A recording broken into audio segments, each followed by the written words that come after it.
I love to dig in the dirt.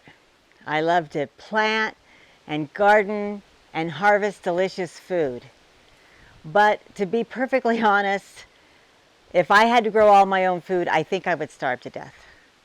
So today I want to go visit the Shipman family at Brite Creek Farms. They have a local farm here in Tehachapi of about 57 acres. They grow grass-fed beef, pasture-raised chickens, organic produce, and also just make a wonderful spot to make a connection here in our community in Tehachapi. So let's get started. I'm Lori Friesen with Living Well Up Here.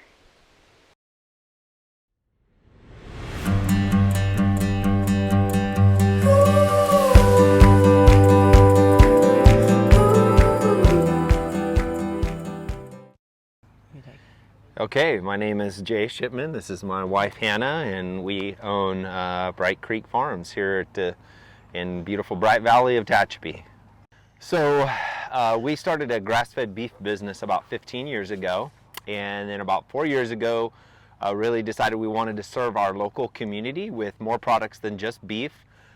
So with the help of a partner, we acquired 57 acres here on the corner of Banducci and Highline, where we also have expanded into organic free-range chicken, pastured eggs, and this year we're going to have about 25 species of organic vegetables as well, along with other food items that we like and enjoy. We make baked goods that we sell in the shop, and then other things that fit with our lifestyle and the other products that we grow and sell. So, yeah. So about 16 years ago, I was diagnosed with rheumatoid arthritis, and was in a lot of pain. It was in my feet and my legs, and I couldn't run or bike or do anything anymore.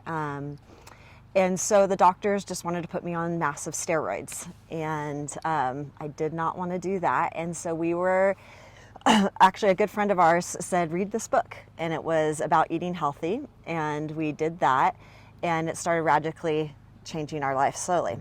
But Jay, growing up being a cattle farmer with his dad, we had to order grass-fed beef, and at that time it came from South America, and we got it, and it was just not good. And I told Jay I'll never eat beef again, and he said, no way we're eating beef again.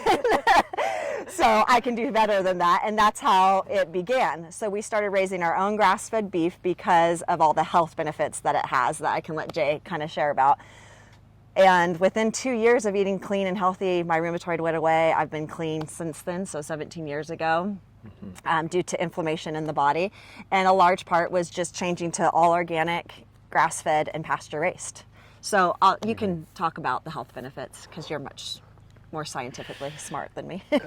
Well, yeah, so, grass-fed beef, because of what the animals are eating, also produces a healthier meat, so it's lower in overall fat.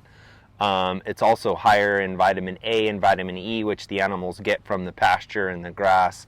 And it's also much higher in some acids that all of our bodies use to fight off bad cells in our bodies, like cancer and fat cells, and those are called conjugated linoleic acids, CLAs. You might have heard of them. And then the last big one, which all of us have heard of, is grass-fed beef is much higher in the omega-3 fatty acids, which is much more similar fatty profile to fish, which most of our doctors are recommending us to eat fish because of the high omega-3 content.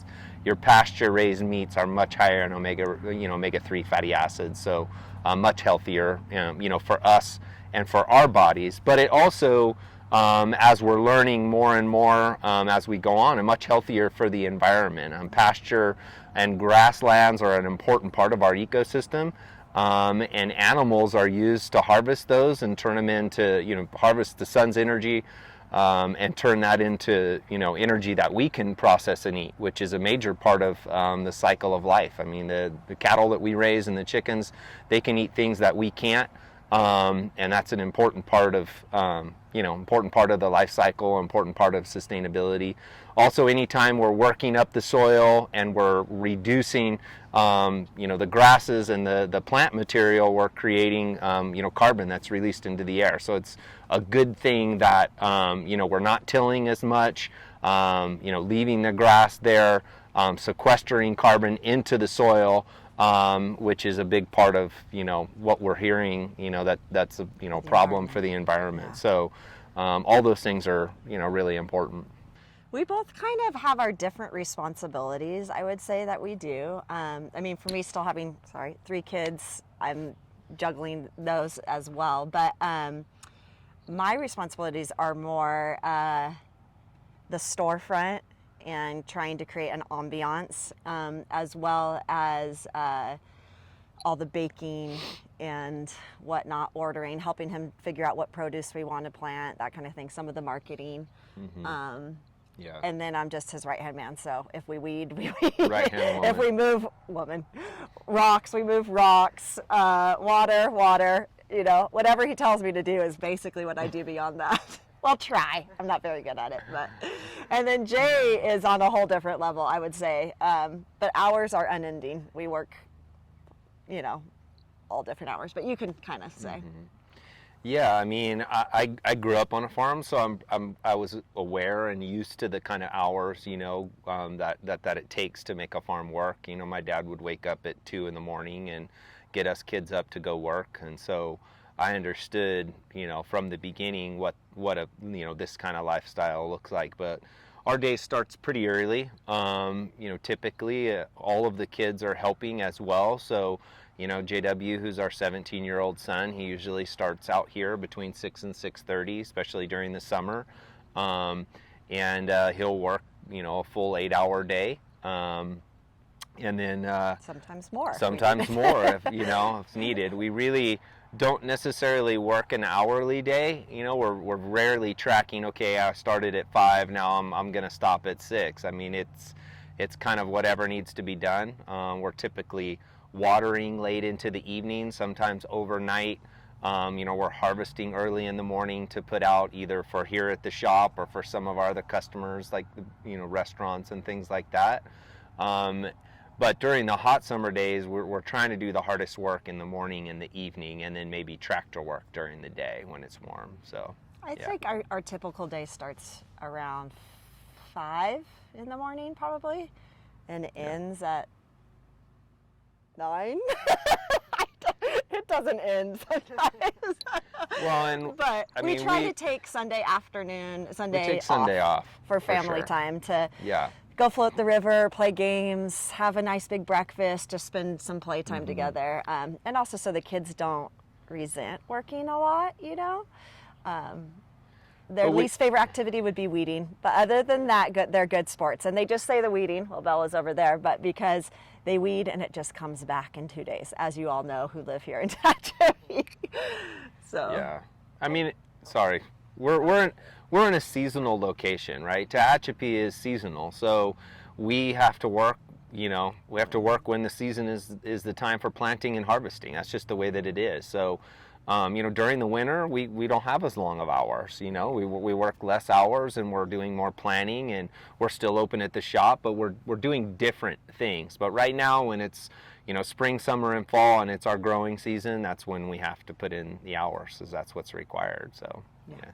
So a big part of why we really wanted to do all of the different products and have a location for people to come is to experience relationships with one another and have that centered around food, or have that centered around things that are really important to us, things that have really helped to change our lives, which is our diet. But more importantly, is people and being involved in community and relationships. We love Tehachapi for that reason. There's lots of more beautiful places that we looked at moving, or places that were maybe more strategic for us, but Tehachapi is where is home for us because of the relationships. And so big part of that is the relationships we've built through our church and through our community here and through our kids.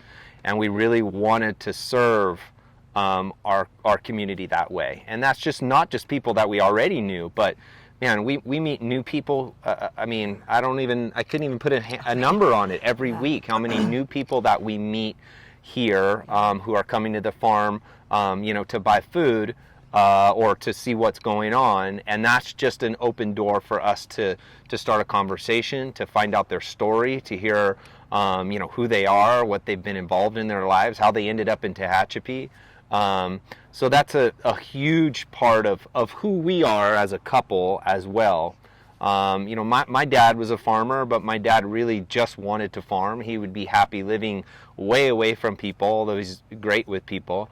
But for Hannah and I, that's just not something, was a part of what we wanted to do. Anything that we do is centered around relationships and people, and so that's a big part of who we are. And that comes, from our desire to serve God and for His love for us. And so, to express that love for Him towards others is an important call for us. I mean, that's what we're called to do, is to love God and love others. And so that's been a big part of why we do what we do.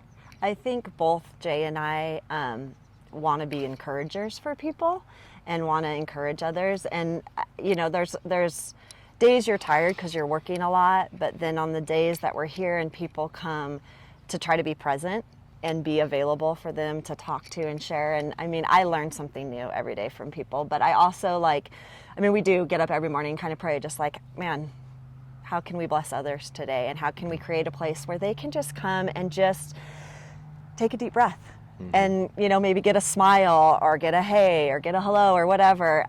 That's something that I think we've always felt really passionate about, is creating just a place where people can feel safe and accepted and loved. With everything that's going on right now in the world, I find it even more blessed that we're in a position to be here for people and to just share life, because we have that all day long. And then for them to come out, get fresh air and get healthy food. I feel really blessed. We all feel really blessed to be in a position that we're in to be able to do that for people. Okay. Well, Jay gave me the responsibility, of doing Instagram and Facebook, which, if anybody who knows me, I'm not a phone techie person, so this has been challenging. But you can find us on Facebook and Instagram, Brite Creek Farms. We also, you can go on to Brite Creek Farm and sign up for an email. Or go onto our online ordering platform, which is J and J, just spelled out, grassfedbeef.com. There you can order your meat online, and we deliver all throughout Southern California once a month. So, and that also will get you information about us. And our meats are delivered year-round, so we do grow and process meat and chicken and eggs all year round. So those are available online through delivery or pickup here at the farm. Obviously, our produce is seasonal. So in Tehachapi, we're just really starting to harvest a lot of our main season produce. So right now we have zucchini and squash. We'll have broccoli, cauliflower, cabbages, tomatoes soon, lots of different kinds of peppers, eggplant. We'll have melons. And then, a little earlier and now later into the fall, we'll have lettuce again and spinach and things like that. We'll have a big pumpkin patch. That's a fun thing we did last year in the community. Again, going back to wanting to build a place for the community. Yeah. Entire month of October. Yeah, we just did it one Saturday, and it was awesome, and it was fun to see the turnout and support, and also hopefully create something for people to do. Mm-hmm. So we're going to do it every Saturday in October, hopefully providing lunch and hay rides and just some fun community building. Yep. And then we also offer food items. We got into cheeses and crackers and pastas and oils and vinegars and coffees and teas. What else? Well, and we have other gift items that kind of go along with our taste or go along with the food items that we have. So, some dishware and I just always wanted a place that people could come to and find anything they need that's special and unique. So that's what we're kind of creating. Yeah. And then we'll be doing farm-to-table dinners. We've had 2 weeks we've looked at, so I don't want to give the exact dates, but you can find those. We'll definitely put them on Facebook and Instagram. We did those last year, as you know, and they were really fun. We also are going to have a Christmas tree lot out here, but we're going to try to make it really fun and festive, because we used to go to the Christmas tree farm and cut down our tree, and it was the most fun. Yeah. So we've driven as far as Oregon to cut our own tree down, believe it or not. And when we had to go to just a parking lot, it wasn't as fun. So we're going to try to create a fun atmosphere out here to come and get Christmas trees and have hot cocoa and stand by a fire. And again, going back to like our purpose behind here is creating community and giving places people to come and enjoy each other and enjoy life. So we'll have that coming up too. Yeah. Anything else? Every Saturday. We have lots of ideas. Yeah. That's not the problem. So we'll hopefully be continuing to grow. Every year you'll see new and new things added as our goal. So yeah. Well, we're open to the public Wednesdays, Thursdays, and Saturdays, 9 to 4. We do farm tours or group events out here. So if it's something that you're wanting to do, we definitely provide that as well. Yeah, we'll do schools and garden clubs and general community interest of, you know, coming and see the farm, come and see the things that we do. See our family at work, you know. That's one of the benefits of having a farm and having our own business, is that we do get to spend a lot of time together. I think that's a benefit. Most of the time it is. But our kids are an amazing part of what we do, and we have a lot of fun out here, and we learn, we enjoy connecting with people. So come to the farm. We'd love to meet you, hear what you're up to, and serve you in any way we can. I feel so thankful that we can have such wonderful resources right here in Tehachapi. And really, I found out beyond. So if you would like to order really delicious grass-fed beef, you can receive that delivered to your door all across Southern California. So I hope you found this video helpful. If you would like more information about living well up here and beyond, please make a comment, subscribe, ask a question below. Until the next time, my friends, be well. Bye.